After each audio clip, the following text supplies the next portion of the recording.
Gusto ko ilagay itong lamps para ma-monitor natin kung ano ang status ng ATS. Naka-power grid ba siya? Naka-main power o naka-backup power?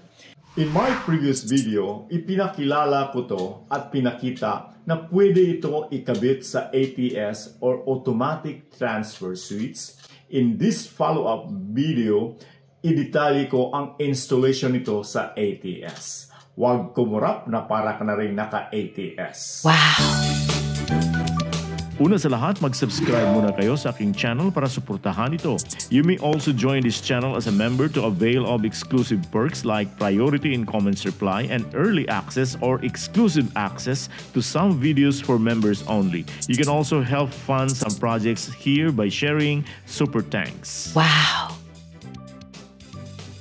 Gusto ko ilagay itong lamps para ma-monitor natin kung gumagana ba, kung saan ang gumagana, kung ano ang status ng ATS. Naka-power grid ba siya? Naka-main power o naka-backup power?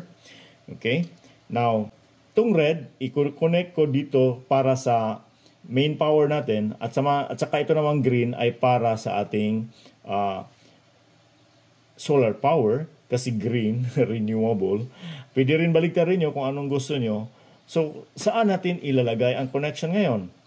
In my previous video about ATS, about this automatic transfer switch, sinabi ko na ang passive outputs nito, itong bus green terminals here, pwede gamitin natin as a switch. Ang output ito ay may marka na NC for normally closed, you have common, and you have normally open, NO. Ganito din sa baba, NC, C, and NO. Iti-test natin ulit kung paano siya nagpa-function para mayroon kayong idea. O natin ang ating power grid or sabihin natin Meralco. Nagta-transfer ang ATS. O na rin natin ang ating power station, ang ating supply, ating alternate, ating reserve or backup power natin.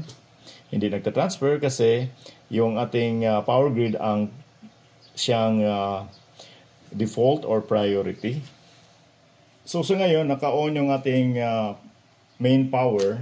Iti-test natin ang continuity common to normally open. May continuity siya. Dito sa normally close, wala. Okay? Dito naman sa baba, pag i-transfer natin ang power natin dito sa ating backup power, i-off natin ating main power.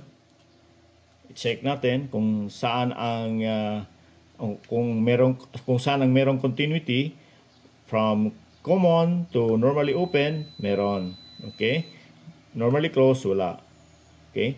So again, ibig sabihin, ang normally open ang magiging merong continuity pag naka-on siya. Okay? Dito, titingnan natin sa main power, ang normally open ay wala na ang continuity. Nasa normally close na ang kanyang continuity. So again, sa ngayon, naka-backup power tayo. Ang merong continuity, ang normally open at saka common. So ibig sabihin, magkukonect tayo dito sa normally open. At saka naman, ito namang para sa red, ikukonect natin din dito sa normally open sa itaas at sa normally or sa common. Okay? Paano ang wiring? Papakita ko. Tinawag itong passive output kasi wala itong power. Para maging active, so lalagyan natin ng power. So ang tanong, saan tayo kukuha ng power para magamit natin itong mga passive outputs dito as switch? Since itong gagamitin natin na lamp ay para pag-monitor sa output, so kukuha tayo mula sa output. So ang ginawa ko, ito siya. Tingnan niyo mabuti ha. Yung common terminal ng passive output, itong letter C, ay kumuha dito sa isang linya ng output. Then ito naman ang sa kabila, ang C naman dito ay kumuha rin ng connection galing dito sa isang output natin. Tatawagin natin na neutral yan, okay? Kung yan ang neutral, okay? So dito, dalawa siya. Again, common sa isang terminal ng output, ang common naman sa kabila, dito rin, nakaparallel dito sa kable nito. So dalawang kable ito. Ito at saka ito. Now, so may power na yan. So paano yan makakonect dito sa ating LED lamp? Itong naturally open na linya NO ay kinokonek ko dito sa line 1 ng ating lamp. At sa kabila naman, ang line open naman, ang normally open naman dito, NO ng main power natin, ay nilagay ko dito sa number 3 terminal. Okay, tingnan nyo, nandito siya. So, kung naka-set sa backup power ang ating ATS, so connected ang C at saka NO. Okay, nasubukan natin yan kanina. So, connected siya. So, yung power galing dito, linya dito, ay magka-connect diretso dito. Okay. So, okay na yan.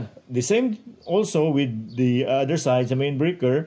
Pag nakaset ang ating ATS sa main breaker, sa main power I mean, so connected ang C at saka NO or normally open, then makakarating dito sa ating LED lamp. Now, ang kabilang linya naman ay nilagay ko, itong number 2, nilagay ko dito sa kabilang linya, terminal ng ating output. Okay? So, ito siya, itong red. Sa kabila naman, ang number 4, ganun din, galing dito sa isang linya dito, kung sa live output ng ating, o live terminal ng ating output. Kaya nga ito, dalawa ang red, papunta rito. Ito naman blue, dalawa, papunta dito sa ating common terminals ng ating passive outputs ng ATS. Now, susubukan natin. Tingnan nyo. Off pa yan. Off din natin ating output kasi naka-off yung breaker natin. I-on natin ang ating breaker. By the way, nakaset yan sa ikalagay yan dito sa ating source B or sa ating backup. Ilagay natin sa main breaker. Okay, umiilaw. At umiilaw ang ating LED na red. Okay. On natin ang ating backup power. Hindi yan magka-transfer pa. Okay.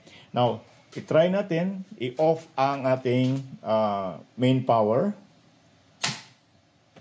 Okay. Nag-transfer ang light to green. Meaning, dito na tayo kumukuha ng power galing sa ating backup power. So, yun kadali pag-connect nito. Kung merong hindi malinaw sa pinakita ko in this video, pakilagay ng iyong katanungan sa ating comment section below. Subscribe to this channel and become a member for only 49 pesos and 99 pesos a month to help this channel. Daghang salamat, bye!